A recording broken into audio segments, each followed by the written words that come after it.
लोगों ने ट्विटर वगैरह पे बोला था सर एक सेशन कर दीजिए, काफी स्टॉक थोड़े से करेक्ट हो रहे हैं, राइट। और वो ऑडियंस है जिनको हम लोग टाइम टू टाइम हेल्प करते रहते हैं।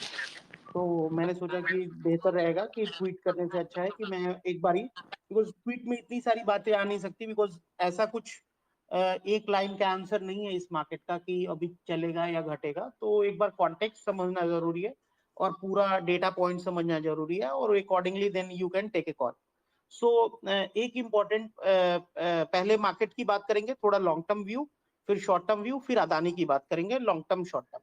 सो पहले थोड़ा सा लॉन्ग टर्म व्यू की बात करते हैं। सो अगर आप 3 एक साल पीछे जाएंगे, सो ये कोविड के पहले की जस्ट मैं बात करता हूं, तो आप एग्जैक्ट चले जाओ फरवरी 2020 में। उस समय निफ्टी की जो अर्निंग पर शेयर थी या निफ्टी का जो ईपीएस था, वो रफली 450 रुपीज के आसपास था, 445 450 के आसपास था फरवरी 2020, just before the covid crash, right. So 450 वाला निफ्टी का जो ईपीएस है वो अभी 845 है, 845 पर शेयर। आई नो कि गवर्नमेंट ने कुछ बेस चेंजेस किए हैं और उसकी वजह से निफ्टी का ईपीएस थोड़ा सा इन्फ्लेटेड दिखता है, but just to give you the context, इसमें से आप समझो कि और पी रेशियो थोड़ी नीचे दिखती है निफ्टी की, बट आप उस कॉन्टेक्स्ट को समझो तो यहां से निफ्टी की अर्निंग्स जो है रफली लास्ट 3 साल में 90% से इंप्रूव हुई है। कितनी से? 90% से 90-95%। और वहीं पे निफ्टी उस समय 12,000 था या 12,500 था, रफली देयर अबाउट्स, जनवरी में, जनवरी या आप दिसंबर में पकड़े, जनवरी 2020 में। सो वहां से निफ्टी अभी 17,500 है।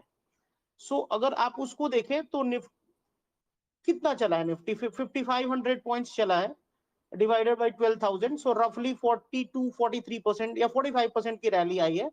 और उसी के कॉन्टेक्स्ट में अर्निंग्स जो है वो 90% से बढ़े, राइट। सो बहुत सारे लोग बोलते हैं कि नहीं, वो 12,000 वाला गैप आना चाहिए, एक बार 2020 का रेट आएगा। सो वो इसलिए नहीं आएगा क्योंकि निफ्टी की अर्निंग्स जो है वो ऑलमोस्ट 90% से बढ़ गई है। सो अगर 900 रुपीज की ईपीएस पे रफली निफ्टी 12,000 का भाव आता है, तो वो 12 टाइम 13 टाइम्स हो जाएगा, जो कि पॉसिबल नहीं है। सो अब लोग बोल सकते हैं नहीं सर ये पॉसिबल है बिकॉज रेट बढ़ रहे हैं, यूएस में रेट बढ़ रहे हैं। सो उसी लिए ये पी कॉन्ट्रैक्शन हुआ है, राइट। उसी रेट की बढ़ने की वजह से मार्केट्स ने 90% की रैली नहीं करी है, 45% की रैली की है। और प्रैक्टिकली लास्ट 20 मंथ्स में निफ्टी का रिटर्न और 18 मंथ्स में निफ्टी का रिटर्न जीरो है। और उसके पीछे रीजन ये नहीं है कि किसी ने बेच दिया उसकी वजह से घट गया, या बहुत पैनिक है उसकी वजह से घट गया, या अदानी की। मार्केट्स को कहीं ना कहीं ये ब्रेन दिमाग में था।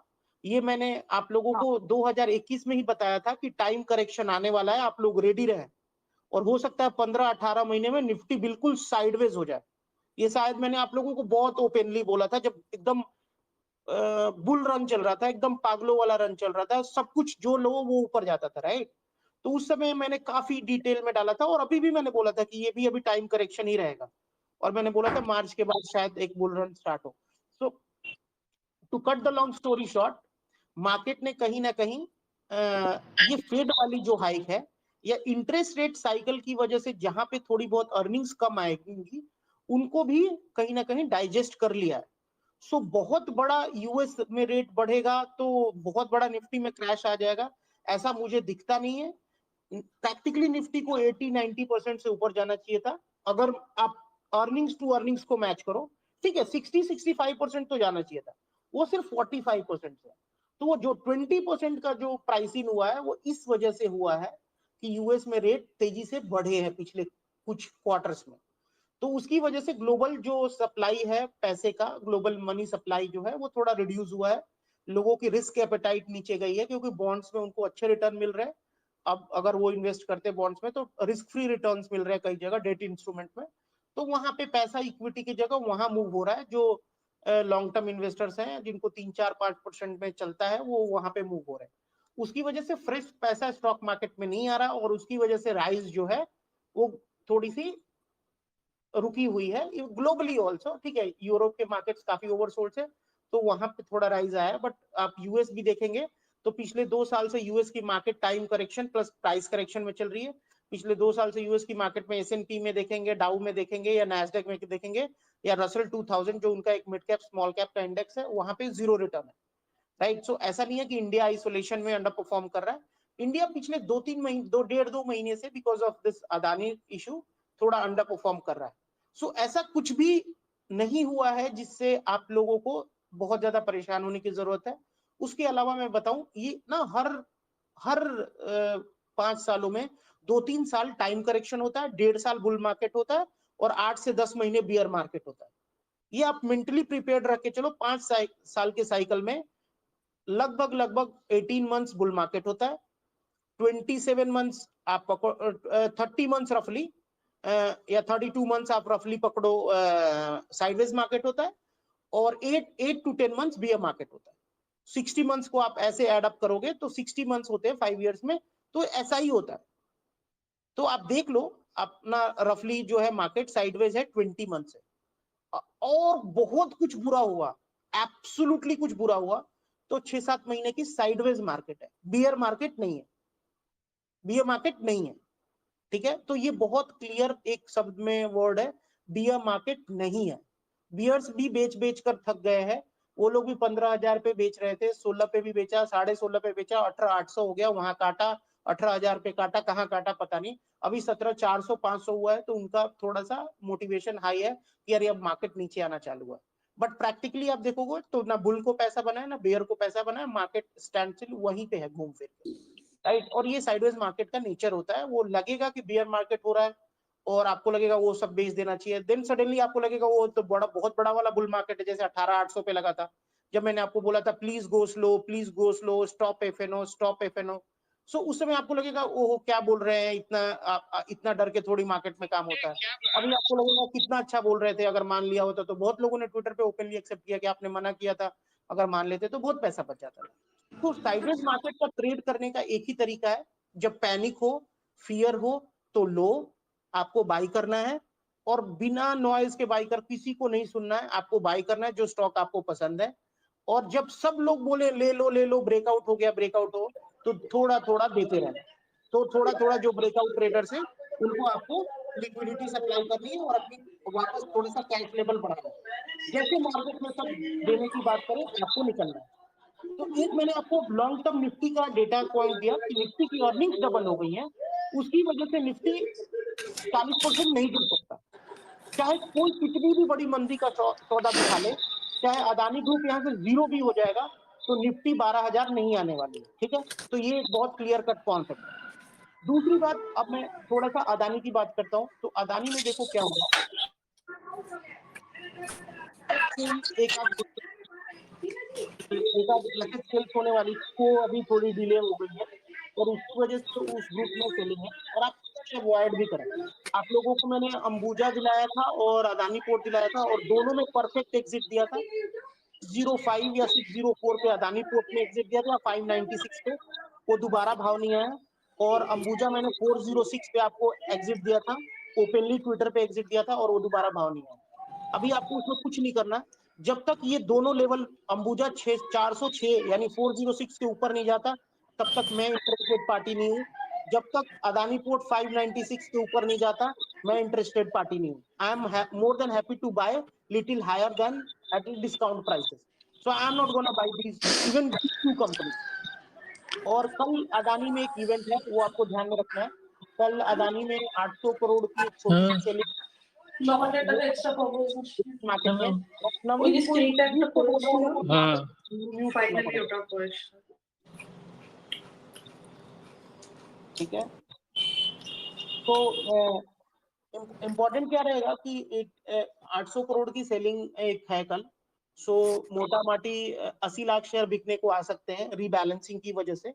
तो उसकी वजह से अदानी इंटरप्राइजेस पे थोड़ा सा प्रेशर कल भी हो सकता है कि हो, गॉड नोज। अगर गौतम अदानी ने कुछ प्लानिंग करी है तो शायद ना हो, और गौतम अदानी ने फिर वही भगवान के भरोसे सोच रहे हैं कि कोई ना कोई आके मुझे बेल आउट करेगा, तो वो पॉसिबल नहीं है। मैंने शायद रिपीटेडली गौतम अदानी के ग्रुप को लेके यही लिखा था कि आप एक वर्ल्ड के सबसे प्रोफेशनल शॉर्ट सेलर्स के साथ डील कर रहे हैं और वहां पे ये सब चलता नहीं है, कार्ड की क्लैरिफिकेशन वगैरह चलता नहीं है, वहां पे सिर्फ पैसा चलता है। आपके पास पैसा है तो आप अपने आप को बचा पाएंगे, अगर आपके पास लिक्विडिटी नहीं है तो आप अपने आप को शॉर्ट टर्म में तो नहीं बचा पाएंगे। लॉन्ग टर्म में अगर आपकी कंपनीज अच्छी हैं तो वो ऊपर आ जाएंगी, बट वो क्या ही अच्छी हैं। अभी भी Adani total gas, Adani green, Adani transmission 100, 200, 300 की पी पे है, तो उनमें तो किसी को इंटरेस्ट नहीं आएगा। उनकी 2-3 कंपनीज में लोगों को इंटरेस्ट आ सकता है, वो एक है सीमेंट की कंपनीज और एक है पोर्ट बिजनेस। लेकिन अब बियॉन्ड ए पॉइंट कोई अगर ये थोड़ा सा रेजोल्यूशन की तरफ नहीं बढ़ते हैं तो आई थिंक मोर और लेस इस ग्रुप ने जितना मार्केट को डिस्टर्ब करना था कर दिया है। इसके बियॉन्ड ये मार्केट को डिस्टर्ब नहीं कर पाएंगे। काफी ठीक ठाक मार्केट कैप निकल गया। 25 लाख 26 लाख करोड़ की मार्केट कैप थी जो लिस्टेड स्पेस में थी, 3-4 लाख करोड़ अनलिस्टेड स्पेस में थी, 30 लाख करोड़ की मार्केट कैप ओवरऑल थी, लिस्टेड प्लस अनलिस्टेड मिला के। वो आप देखो तो 7 लाख करोड़ या उससे भी नीचे आई थिंक आज शाम को आ गई थी, तो मैंने अभी देखा नहीं है। तो मोटा मोटी 70-75% मार्केट कैप निकल गया है, और जो भी लिवरेज था वो सब भी मार्केट में एक बार बिकने को आ गया है। लिवरेज का मतलब मैं एक बार आपको एक्सप्लेन करना चाहूंगा क्यों आपके स्टॉक्स भी गिरे हैं या क्यों थोड़े बहुत मेरे स्टॉक्स भी गिरे हैं, उसका रीजन मैं एक्सप्लेन कर रहा हूँ।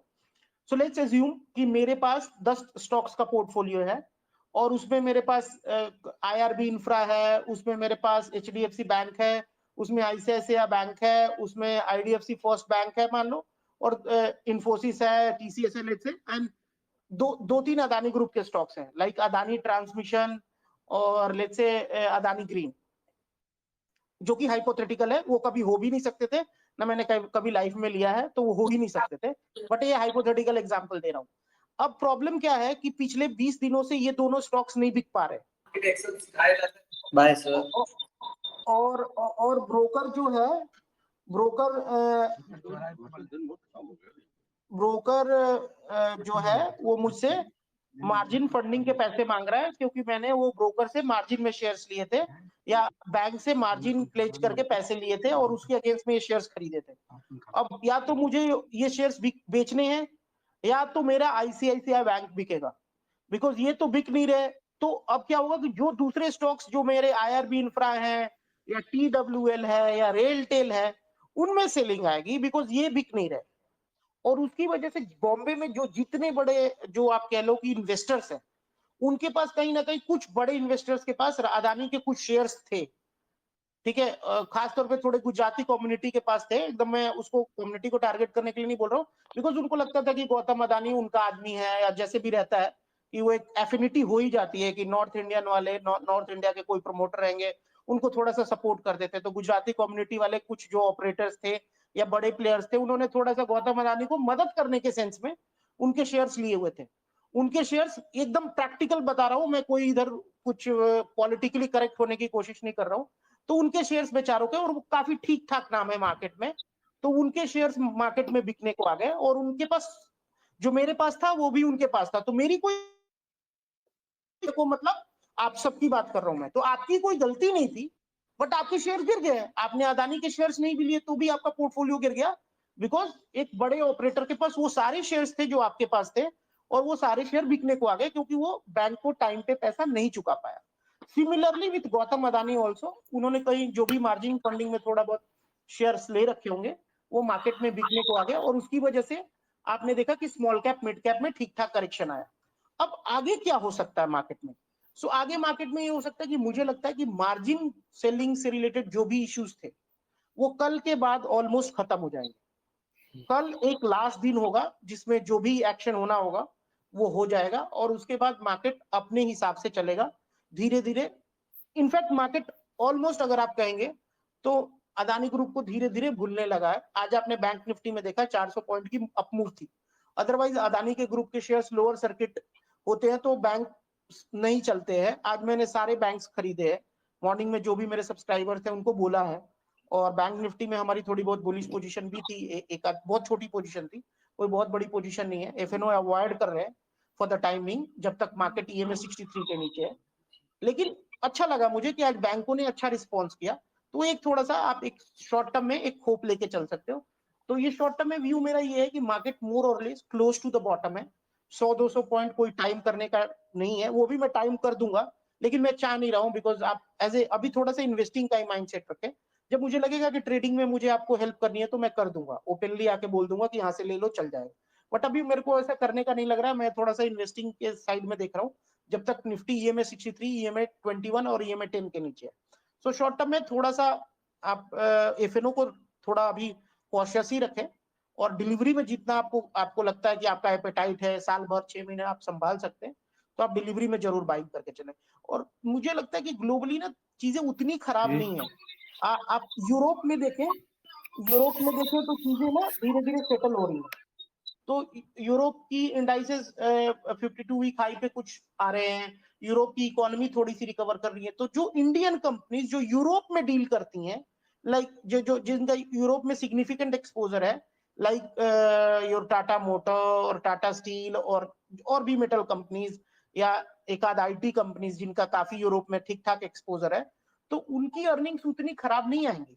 हो सकता है कि आने वाले टाइम में जो छोटी आईटी कंपनी है जिसका यूरोप में बहुत बड़ा काम है, वो उसकी अर्निंग्स बहुत अच्छी आ जाएंगी, और उसके वैल्यूएशंस में आज देख रहा था वो काफी रीजनेबल हो गए। तो कुछ पॉकेट्स आईटी में भी ऐसे हैं जो आने वाले टाइम में हो सकता है। लार्ज कैप आईटी थोड़ा म्यूटेड रहेगा next quarter, but mid cap IT थोड़ा ठीक कर सकता है।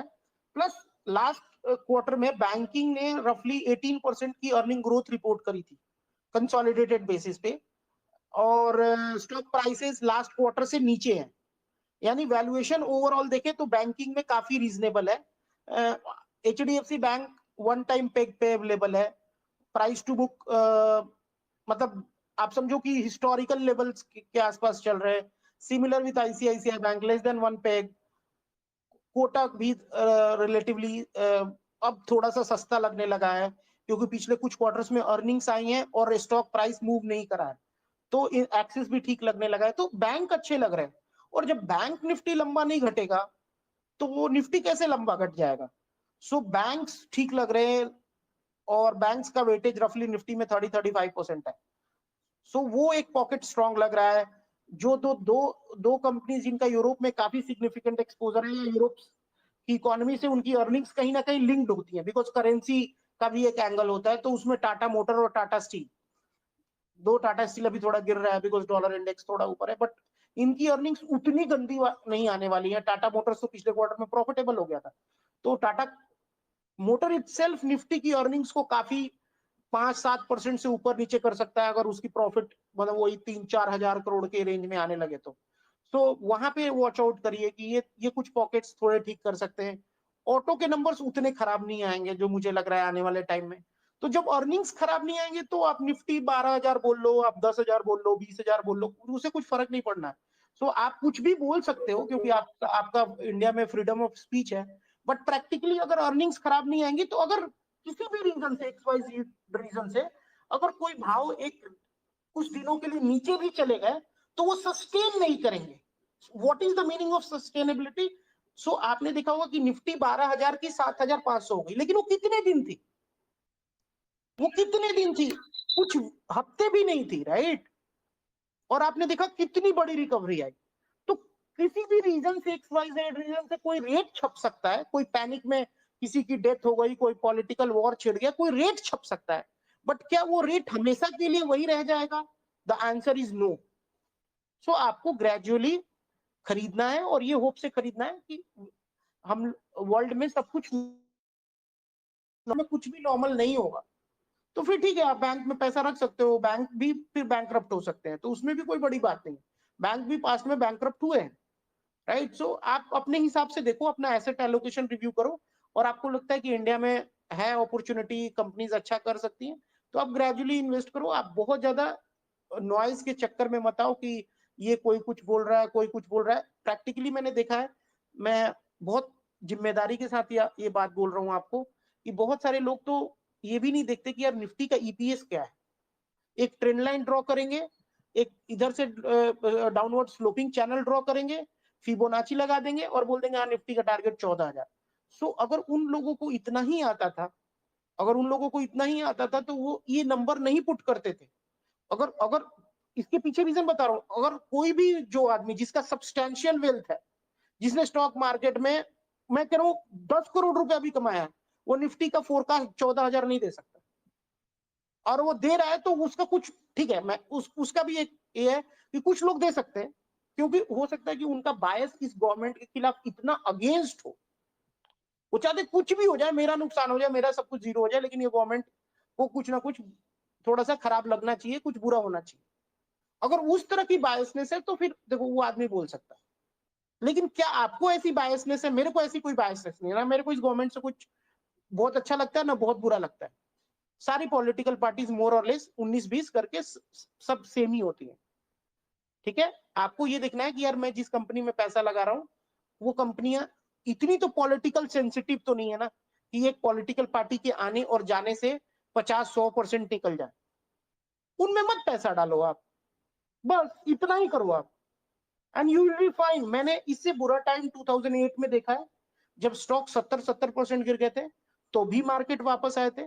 अभी 2020 में रिसेंटली आप लोगों ने देखा होगा, और अब 2023 में भी यही देखने वाले हैं और अफसोस करने वाले कि इतनी बड़ी अपॉर्चुनिटी हाथ से निकल गई और हम लोग नहीं खरीद पाए। सो मेरा एक बहुत क्लियर कट व्यू है कि चीजें ठीक हो रही हैं, सही डायरेक्शन में है। एकदम से बड़ा पैसा नहीं बनेगा, स्लोली आपको पैसा जरूर बनेगा। उतना बुरा मार्केट नहीं है जितना ट्विटर पे या जितना सोशल मीडिया में या जितना टेलीविजन पे पिक्चराइज किया जा रहा है, राइट। और आप एक चीज समझो, आपने एक तरीके से वर्ल्ड की सबसे बड़ी क्रैश को सरवाइव किया। कैसे, मैं आपको बताता हूं। और आप बिल्कुल फाइन हो, आप इस स्पेस में सुनने आए हो या मैं बात कर रहा हूं, आप समझो कि एक आदमी की वेल्थ 80% निकल जाती है। लोग बोलते हैं कि ये अनिल अंबानी की तरह है। लेट मी टेल यू, नहीं, अनिल अंबानी की 80% स्टॉक तब गिरे थे जब मार्केट 60% गिरी थी। यानी 2008 में निफ्टी 56% गिरी थी और अनिल अंबानी के स्टॉक्स 80% गिरे थे। अभी निफ्टी सिर्फ 8% गिरी है या 9% गिरी है और गौतम अदानी के शेयर एक महीने के अंदर 70 से 80% गिर गए। तो आप अपने आप को थैंक यू बोलो कि आपने किस तरीके से इस फॉल को मैनेज किया और सरवाइव किया।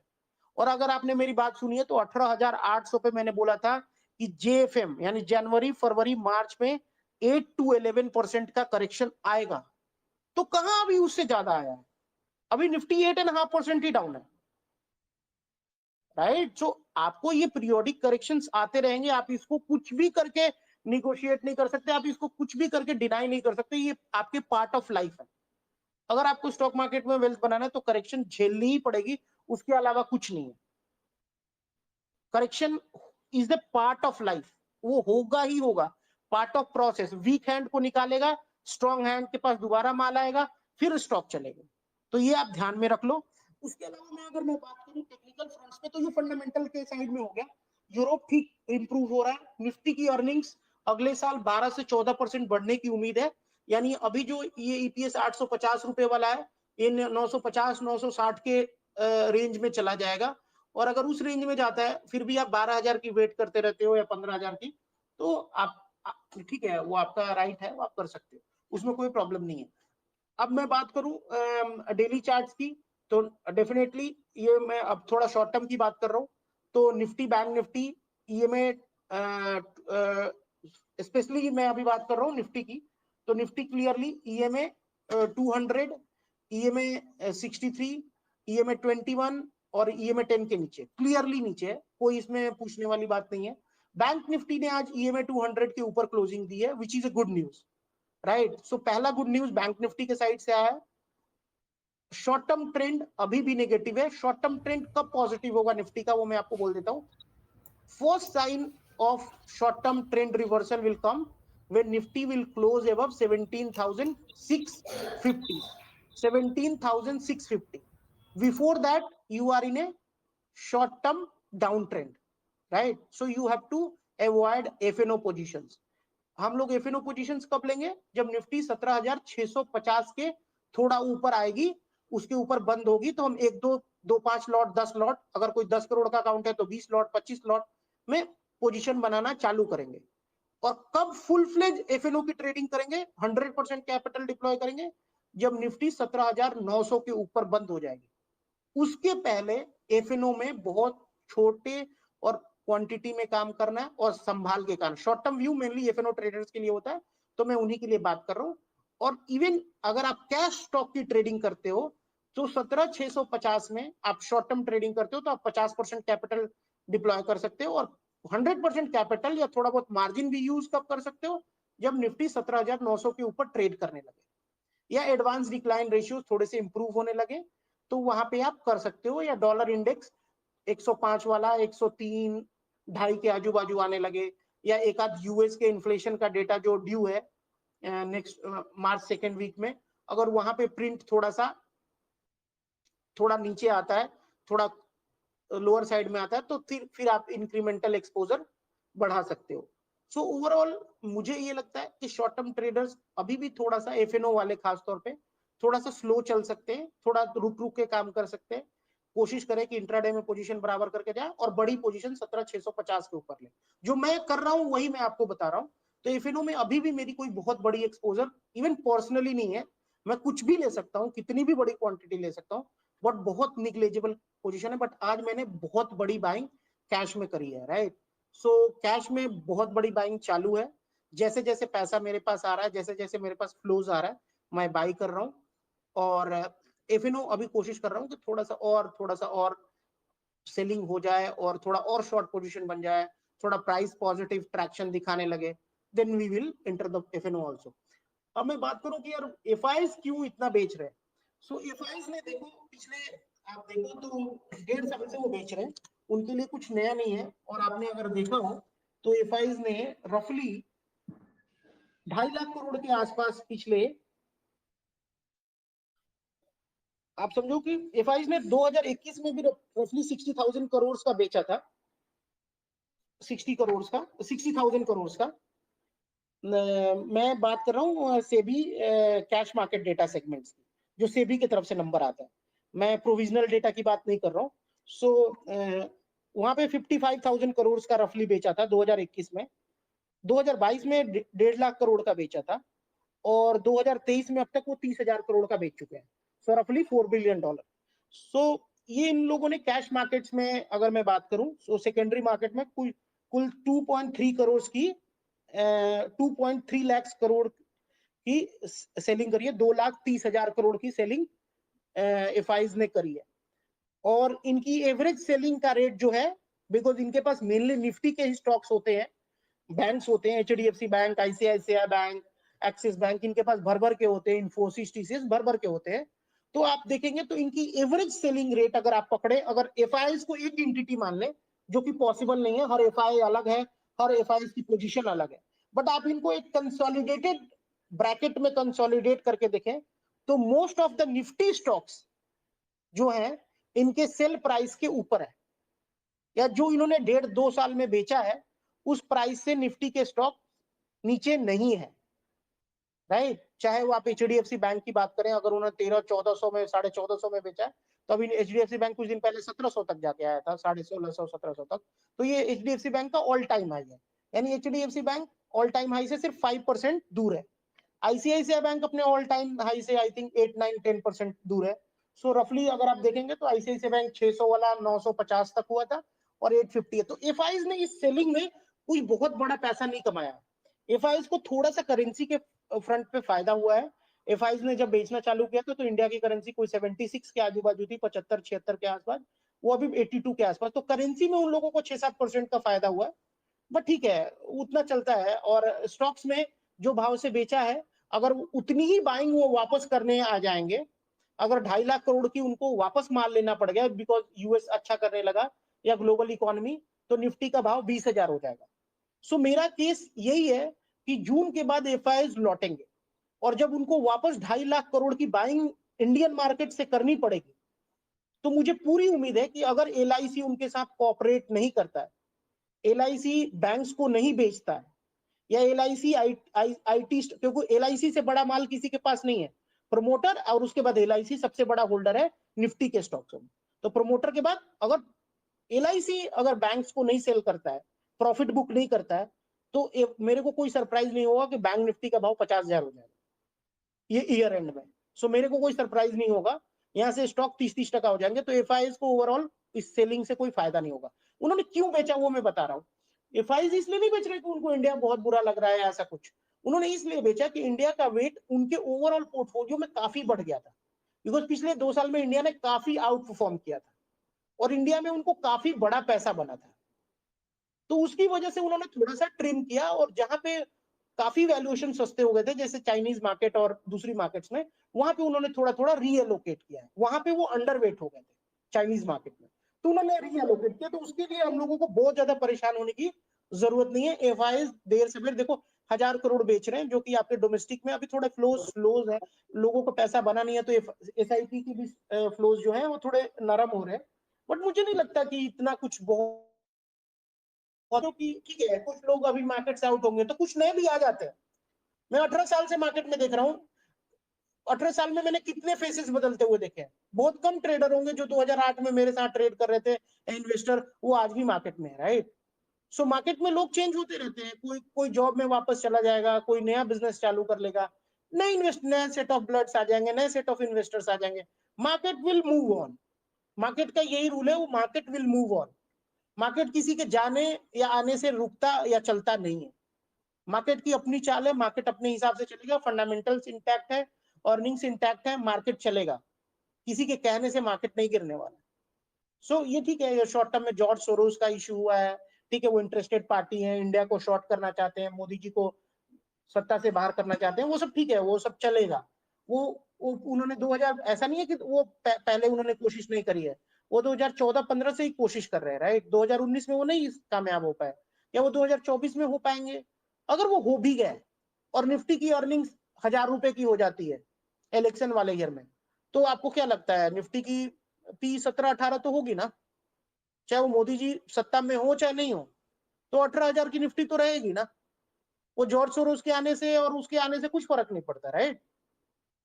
सो आप उस चीज को समझो, कुछ भी नहीं फर्क पड़ता है। 17-18 की पी, 14-15 की पी तो थर्ड फ्रंट की जब गवर्नमेंट थी 2000, एक तरीके से 2004 से 2009 वाला जो गवर्नमेंट थी, उसमें तो थर्ड फ्रंट का भी सपोर्ट कांग्रेस ने लिया था, और उस समय इंडियन मार्केट में सबसे बड़ी रैली हुई थी, ठीक है। सो मैं जस्ट आपको मैं कॉन्टेक्स्ट के लिए बता रहा हूँ, 2009 मार्च में निफ्टी 2500 थी, मार्च 2009, वो होली वाले दिन 13-14 मार्च को 2500 थी, और मई में यानी 2 महीने बाद निफ्टी 4500 थी। 80% की रैली हुई थी 2 महीने में, और तब जब उस समय कांग्रेस की माइनॉरिटी गवर्नमेंट थी, कांग्रेस को 200 सीटें आई थी बस। तो ये सब प्लीज, ये सब की इलेक्शन में क्या होगा क्या नहीं होगा, अगर आपकी स्टोरी में दम है, आपकी इंडिया में दम है, तो इलेक्शन वगैरह ठीक है, कुछ दिनों की बात करने के लिए चीजें अच्छी होती हैं, लॉन्ग टर्म में अर्निंग्स है तो सब कुछ ठीक हो जाएगा। सो आप लोग अर्निंग्स अर्निंग्स अर्निंग्स पे ध्यान दो। आपकी कंपनी, वो कंपनियां जो अच्छा प्रॉफिट रिपोर्ट करी, जैसे इस क्वार्टर में भी क्या हुआ, मैक्सिमम कंपनीज के मार्जिन कॉन्ट्रैक्ट हुए हैं, मतलब 70% कंपनियों ने मार्जिन कॉन्ट्रैक्शन देखा है। तो आप उन 30% कंपनीज में फोकस करो जहां पे मार्जिन एक्सपेंशन हुआ, या उन कंपनीज पे इस क्वार्टर में सेल्स ग्रोथ अच्छी हुई है लेकिन प्रॉफिट ग्रोथ अच्छी नहीं हुई है, राइट। सो उन कंपनीज पे फोकस करो जहां पे 10-12-15% का प्रॉफिट ग्रोथ हो। सो आप एक स्क्रीनर अपने लिए लिख सकते हो, इस क्वार्टर की अर्निंग्स अब सब कुछ आ ही चुकी है, तो आप एक स्क्रीनर लिखो, मैं इसको कोशिश करूंगा कि ग्रुप में भी डाल दूं। सो वो कंपनी जिसका मार्केट कैप 500 करोड़ है, 500 करोड़ से छोटी कंपनी में हमें इन्वेस्ट नहीं करना, बिकॉज उनमें स्कैम और फ्रॉड के चांसेस बहुत हाई होते हैं। सो वो कंपनी जिसका मार्केट कैप 500 करोड़ हो, वो कंपनी जिसकी पी 30 से कम हो, 30 से कम, क्योंकि कभी कभी लो फ्लोट स्टॉक होता है तो पी वो लोग मैनेज कर ले जाते हैं, पी थोड़ा हायर साइड में होता है, तो 30 रखो आप, ठीक है। वो कंपनी जिसका return on capital employed ROC more than 12%, वो कंपनी जिसकी सेल्स ग्रोथ मोर देन 12%, वो कंपनी जिसकी प्रॉफिट ग्रोथ मोर देन 12% हो, वो कंपनी जिसका पेग रेशियो 3 से कम हो, वो कंपनी जिसका इंटरेस्ट कवरेज रेशियो 3 से ज्यादा हो, इतनी ही आपको फिल्टर। और एक लास्ट में स्ट्रॉन्ग हैंड होल्डिंग, यानी promoter plus FI plus DI, अगर थोड़ी बड़ी कंपनी है तो उसमें इन तीनों का कंसोलिडेटेड स्टेक मोर देन 80% होना चाहिए, यानी रिटेल के पास 20% से ज्यादा स्टेक नहीं होना चाहिए। अगर ये फिल्टर आप रन करते हो तो आपको आज भी इंडिया में 200 सवा 200 कंपनीज मिल जाएंगी। आप आप उनमें इन्वेस्ट करके चल सकते हो, right? So Navneet, I hope you can hear me, right? Yes, sir. Okay, so अगर जो नहीं सुन पा रहे हैं तो हम लोग रिकॉर्डिंग कोशिश करेंगे कि डाल दें। सो आप परेशान मत होइए, कुछ लोगों का टेलीग्राम पे ही योर वॉइस, तो कोई प्रॉब्लम नहीं है, वो डाल देंगे। सो ये वाला फिल्टर जो मैंने अभी बोला नवनीत, एक बार ना ग्रुप में डाल देना, ठीक है? ये टेलीग्राम चैनल में Sure, sir. आप लोग, ठीक है? सो सबको बेनिफिट हो जाएगा। आपको कुछ नहीं करना है, इस फिल्टर को आप screener.in में जाके रन करो और आपको 150-200 कंपनीज मिल जाएंगी। उनमें क्या करना है आपको, फिर जाके उनका चार्ट देखना है। कौन सा चार्ट देखना है? Sir, डेली नहीं। kind English also, sir. Please, sir. Request English Okay. also, please. So what you have to do, you have to run this screener which I just suggested you, and then what you can do, you can go to investing.com or this the second tradingview.com and go through the individual weekly charts of each companies. And if any company which holding that their EMA 63, you can slowly and steadily buy those companies, right? And hope that you will be able to make 20-30% kind of return. So to just summarize it, any company which is reporting decent numbers and holding EMA 63 on weekly charts, that is a viable candidate for your portfolio. So don't need to worry. Adani issue is more or less done.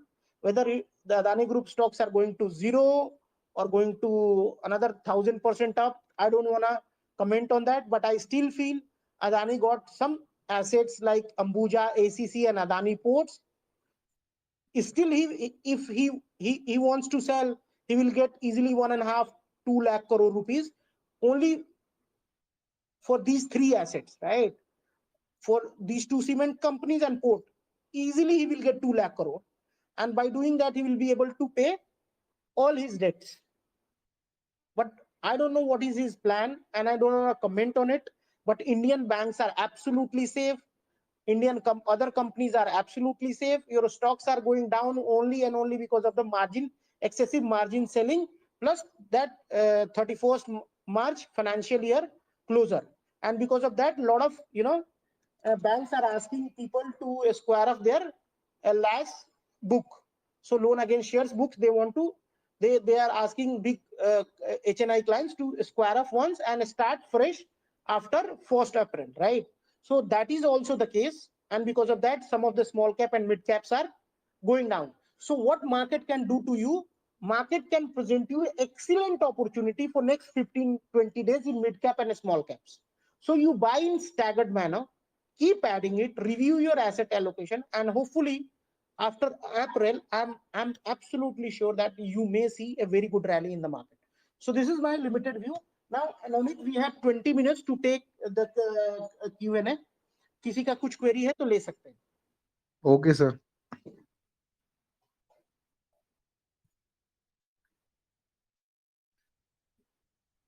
You guys can unmute yourself and one by one ask questions.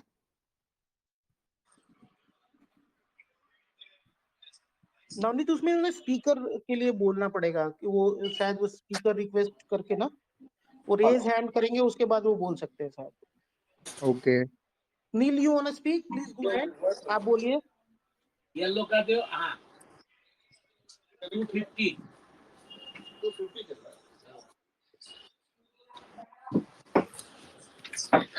Hello. Sir, have you posted the screener on your Twitter account? No, we will put it right now in some time. Don't worry. Okay, sir. Thank you. Sir Divi's lab add कर सकते हैं इस level पे? देखो अच्छा है, but बहुत गंदे रिजल्ट्स आए, आपने देखे ही होंगे, राइट? तो बहुत ही गंदे रिजल्ट्स आए हैं, बट देखो अगर आपको 2-3 साल का व्यू है तो ले सकते हो. ओके लेकिन आपको 2 साल रुकना पड़ेगा. हाँ, hello. Hello. Please go ahead. Hi, sir. Can Hi. you listen? Sir, any view on Tata Power? I've bought Tata Power at 230 rupees. I've been holding it as an investment. Any long-term view on that? long term view, we may see 300 rupees in Tata Power in 18 to 24 months. So I'm positive in this counter. I have some investments in this, but very small allocation. Hopefully, we'll see 300 rupees in 18 to 24 months. Okay. Okay, sir. Okay. Personally, I'm holding it and I'm planning to buy more around Okay. 195, 190. I'm planning to buy.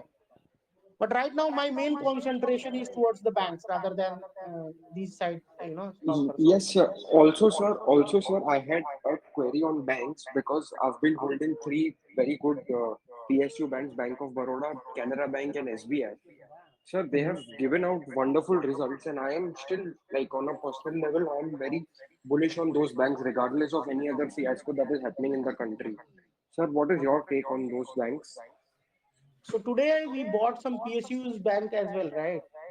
So Yeah. we are holding right now seven banking stocks, and out of Okay. seven, two are from PSU basket. So you hold Okay. on. I don't see any major challenge. Okay, sir. Okay. Thank you, sir. Thank you so much. Sir, your view on Hello, sir. CDSL, please. Yeah, yeah. Please go ahead. CDSL, your view. Rohit, Yeah, Prakash, can you please share your view on CDSL? CDSL. Just a second. CDSL last quarter. Just a second. Just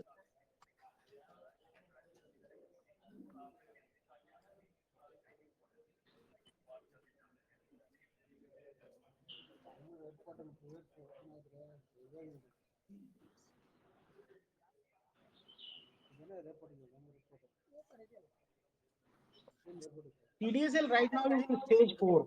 Wait for some time. Any Hello, level sir. to buy? No, you wanna buy fresh? Yes, sir. Just a second. I'll give you the level. Just a second.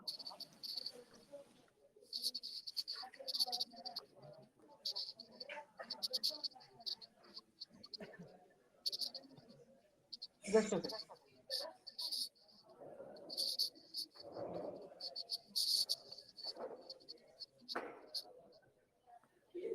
To be honest, if you wanna and you wanna buy for short term trading or what? Long-term trading. Long term investment, yeah, right? Yes. To be honest, chart is totally destroyed, and I'm trying to open the results, but somehow I'm not able to do it because I think screener is under maintenance.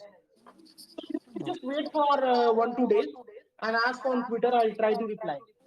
But I Sure. think around 980 odd level, if you wanna really committed to buy this company for 2 3 years, then you can buy 50% of your quantity. Okay. But it has to be a long-term commitment, and you need to keep the patience. Basically, what happens in stage four stocks, they can go down easily 10 20%, right? And then you will feel impatient and you may sell in a panic. So if you are buying any company in stage four, then you have to keep lots of patience with that particular company to make money. I'm telling you with my prior experience. Okay. Yeah, Hello, sir. Hello, sir. yeah, please go. City Union Bank views sir, for next 5 years, 5 to 10 years.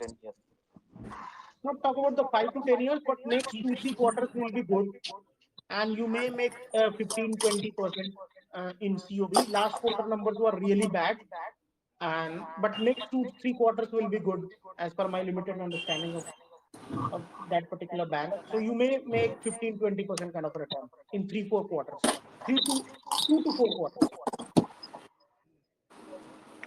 Hello, Hello, sir. can I? Very, very good. Can Yeah, I please go ask ahead. a question? Yeah, Hello. please. Yeah. First your name Sir, and then the question. First your This name, is then the Hardik. question. Hardik, please go ahead. Okay, thank you.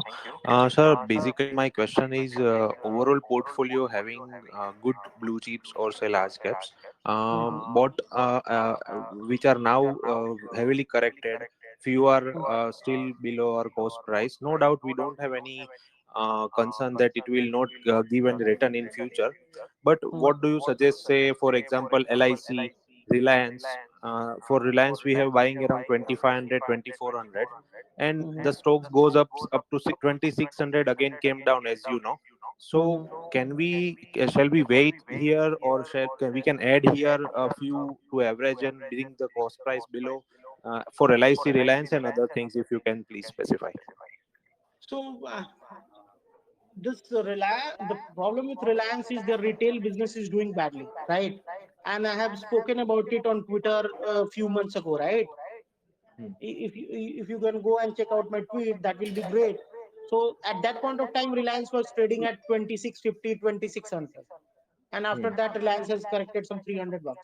So retail will be a problem segment for Reliance.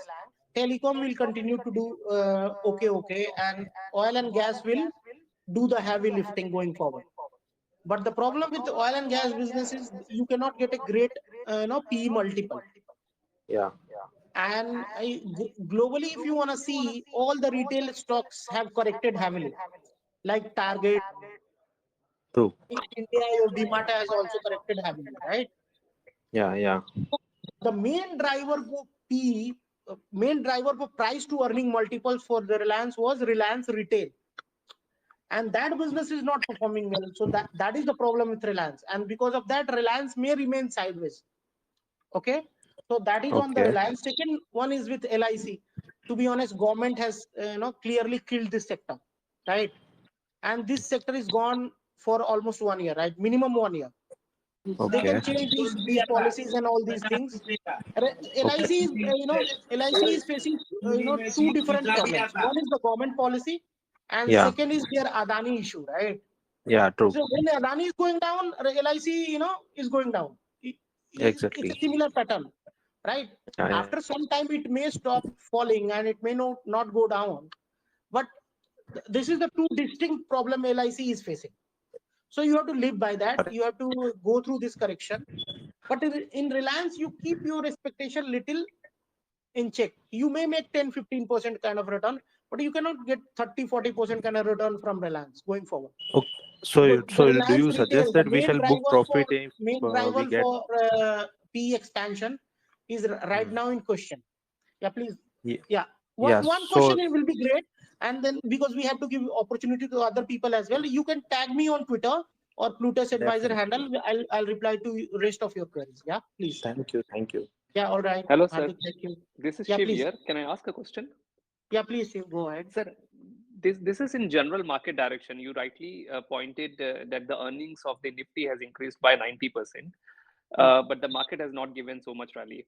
Now, some people say that this earnings in Nifty rise is also related to the rebound which happened after COVID, because 2021 we suffered a lot from COVID. So this 2022 was a rebound, and 2023 the earnings might actually go down. Sir, what is your view, specifically looking at this last quarter results? Just your overall view on this. Earnings will only go down if your GDP goes down to zero, right? Or I hope I'm making sense to you, right? So you normally get what kind of earnings growth in Nifty? 12%. So what is your GDP roughly? They're about 5.5-6%, right? And 6% is your inflation. That is your nominal GDP number. So if any person on a street is telling you that Nifty earning growth will be zero, or either the Nifty earnings will contract. Contraction means it will go down. So I hope I'm making sense to you. Nifty earnings to go down from 850 to 800, then this nominal GDP of 12% goes down first to zero, and then you have to contract another 8-10%, correct? Do you see that happening, right? No. So the earnings might slow, but the growth will still be there, right? No. Earnings will not. No, please. Acceleration of earnings will slow down. Okay. So let's say right now you are getting a nominal GDP of 13%. It may go down to 10%. I'm not arguing that. Right? But this is to say that the Nifty earnings will go to 800 or India will stop growing. Right? This is not possible, right?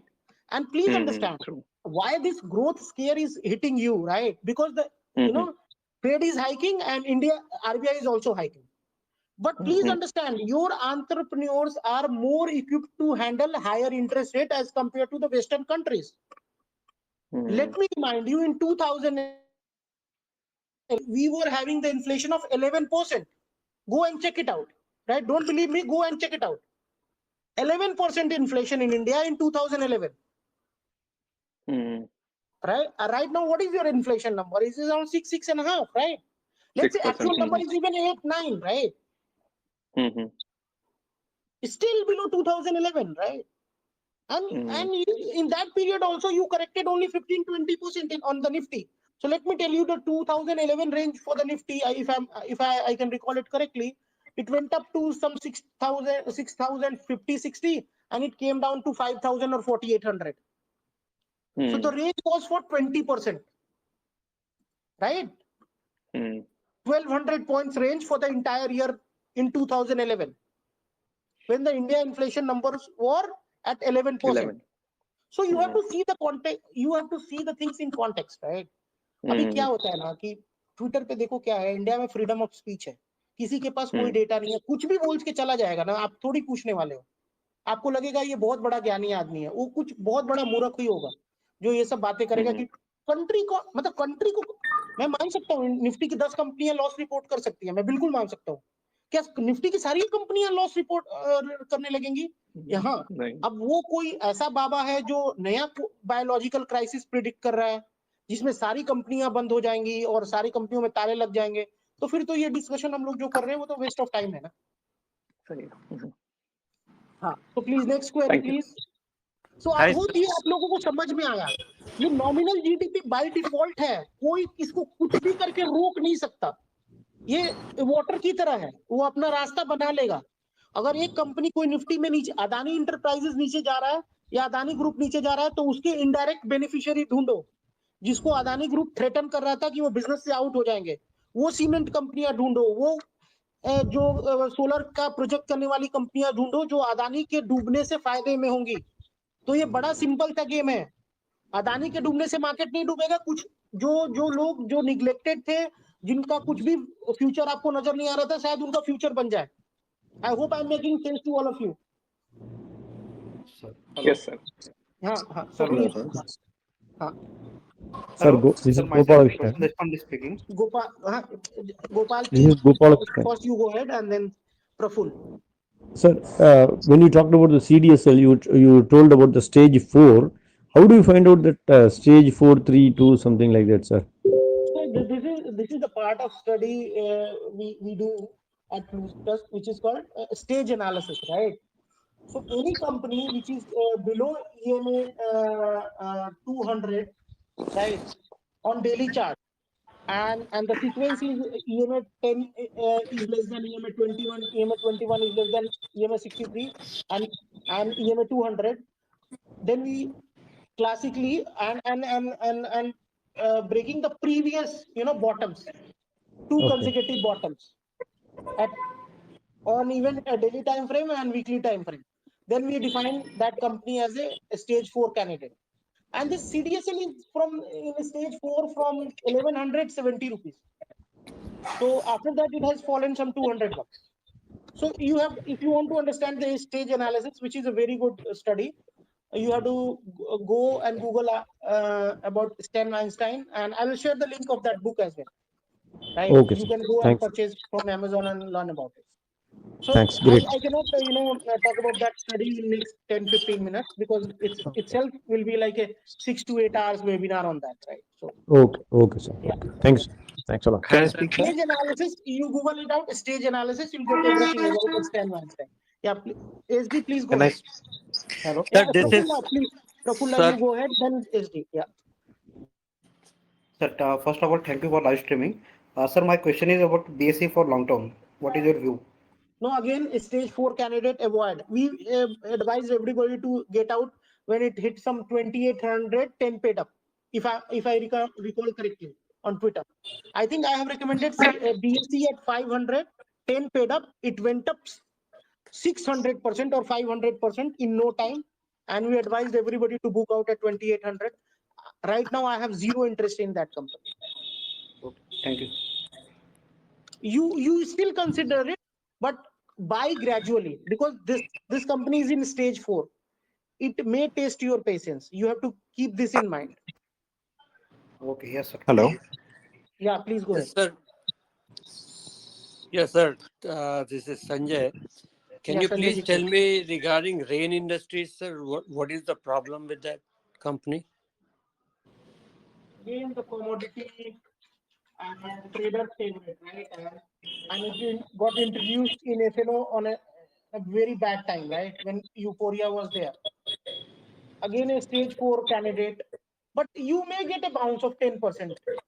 If you got stuck, you wait for 170 rupees and then you get out and switch to the better quality companies, right?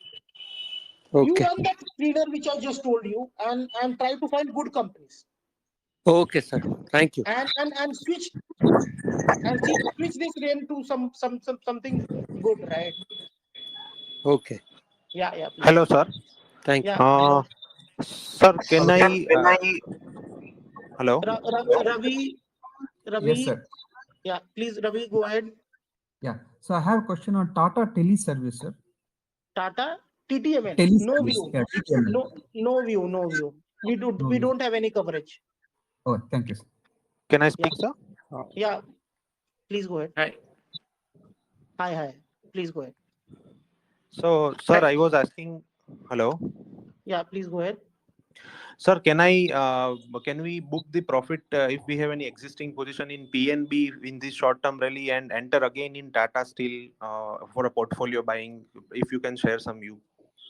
PNB and Tata Steel, correct? Yeah.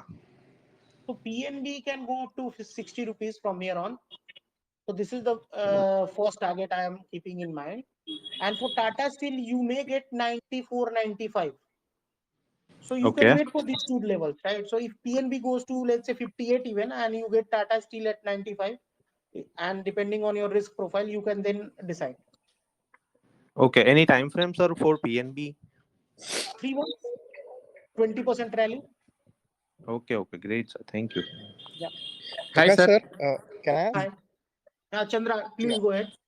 Hi, sir. So every sector, does it have a sectoral rotation, sir, or is there any sectors which we can say like evergreen, like it will not go to that sector, correction for so long period? What happens is, if any economy which is expanding, the banking is one sector where you will get additional alpha, right? So right now I'm focusing more on banks. So banks may go down, but they will come up fast because there is a serious earning, re-rating is going on. All the banks are growing their balance sheets and everything with a tremendous pace. And because of that, I feel for next 1 year, banking will be in flavor. Okay, sir. Surely, where I have serious bets is infra and then railway. Three, where the government is having a serious allocations and you may make money in these. Okay, Hello. sir. Hello. Prakash sir, can you share your view on the chemical sector as such and specifically on MOL and PI industries? So MOL and which one? PI.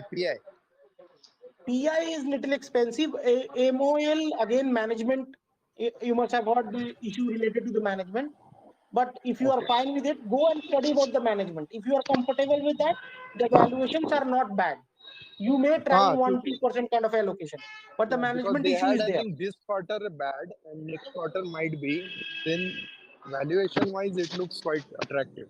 But only one caveat: the management in the past has done something not right. So you have to, take that risk in account and then you should buy. Okay. That one risk will always there. So I think we are done for the day. Right? Hello. We are done for the day. If any query is left, what you guys can do, you guys can tag us in Twitter and ask your query. Navneet, I think आज के लिए इतना काफी है ना? फिर मेरे Yes, को sir. एक Done, छोटी सी sir. मीटिंग में भी निकलना है. 1 घंटा Yeah, हो गया. sure, sir. Sure, ठीक है, sir. तो बाद में करते हैं, ठीक है, कि कभी और Okay, रख लेंगे। sir. आप लोग बिल्कुल टेंशन ना लें, मार्केट में ऐसा कुछ भी नहीं होने वाला है। आप लोग 2-3 महीने बाद पीछे मुड़ के देखेंगे तो आपके सारे पोर्टफोलियो ठीक हो गए होंगे और आप अच्छा कर रहे होंगे लाइफ में। तो ऐसा मेरे को कुछ चैलेंज दिखता नहीं है। डोंट वरी, हाँ, टेक केयर प्लीज। ठीक है sir, Thanks a lot, sir. Great. All the best. Thank you. Bye. Thanks a lot. Thanks.